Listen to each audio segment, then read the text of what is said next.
Magandang hapon mga master. Mayroon tayo ditong motor ng washing machine. Repair natin. Ayan, baklas ko na siya. Ito, papalitan na natin ito ng mga bolt. Problema kasi nito, walang resist, walang ohms yung walang reading yung reverse niya. Itong red na linya, wala siyang ohms, wala akong mabasa na resistance. Yung ginawa ko, binaklas ko, then nakita ko yung tinanggal ko to. Yan, tinanggal ko. Nakita ko tong area na to, putol. Yung ginawa ko, niliha ko siya, tapos pinagdugtong ko temporarily, tapos hinangan natin yan. Bago natin hinangan, kukuha na muna natin yung resistance, so meron na siya. So ito yung line niya, yung kulay black. So yan, tinap ko na yan. Test probe. Tapos itong red, kukuha na natin yung dalawang wire, kasi 3 leads out lang to, single speed lang sa washing machine. So ito yung kaninang wala. Tingnan natin kung meron na. So yan mga master, meron na. May reading na siya. Kanina wala yan eh. Yung dinugtong ko yan, putol.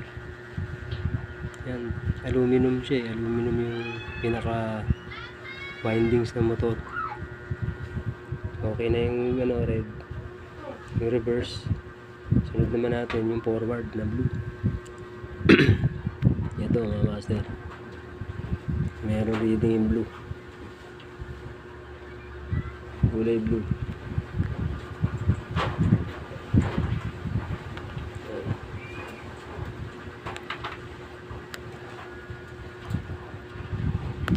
Lulus.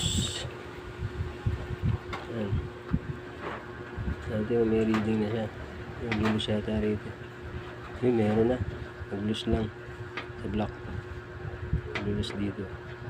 Yun, meron na siya. In blue. May reading na siya. Ayan o. Naglulus lang yan. Hawak ko itong blue. Natin.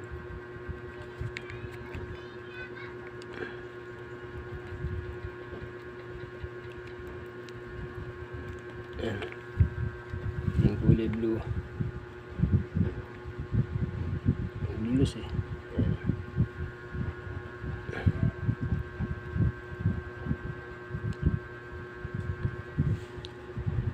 Gusto yung black, yung line, yung nalaglag.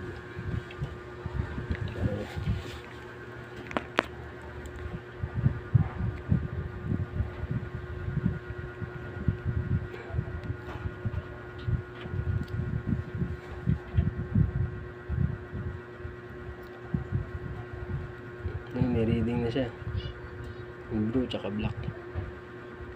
Ayan, naglaan lang kasi, hinawakan ko lang kasi maglulus eh. Ayan. Ayan mga master, okay na. Ibig sabihin, ginassemble ko na yan, meron na siyang,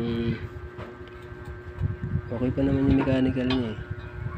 Yung na-assemble na yan, pwede na yan. Yun lang mga master, thank you very much.